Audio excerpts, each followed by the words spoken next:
all we know really for sure about the meeting with Don Jr. is who was there and why Don Jr. was interested in going in the first place, which was at the invitation of a potential chance to get bad information from the Russian government about Hillary Clinton. Well, we actually know more than that. We know more than that. We know what Don Jr. has said. We know what Jared Kushner has said. Nothing came of the meeting. That Jared Kushner had texted an associate asking him to please get him out of the meeting because it was a waste of time. We know what they've said. That's true. Those are a couple of sources of information about the meeting. And why don't you believe them? Why are you ascribing negative motives, nefarious motives to my colleagues and to relatives of the president?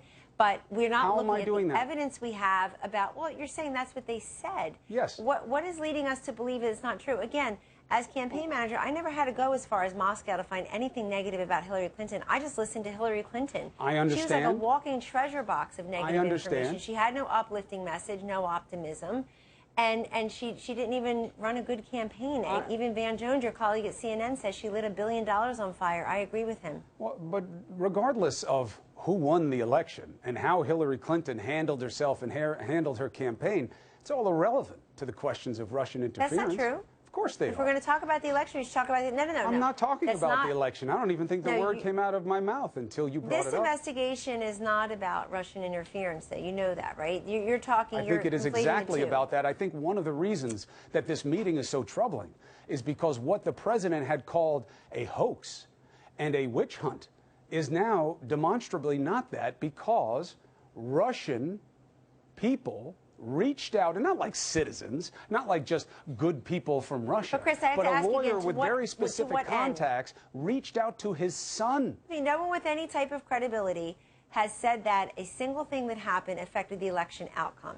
And that is why the election and how the campaigns were run is relevant. There's 70,000 votes in Pennsylvania and Wisconsin and Michigan. They were not procured. I agree that in there Moscow. is They're procured in Milwaukee, to Madison. Date that any tabulations were affected. I have never said, reported, or suggested but otherwise. Let's keep reminding that doesn't people mean that these questions that is not don't the case. matter.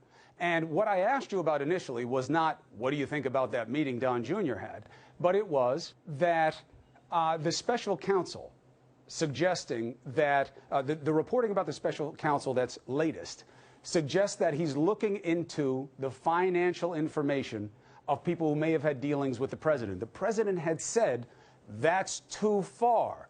So now that we know that the special counsel wants to expand the investigation that way, what's the president going to do about that?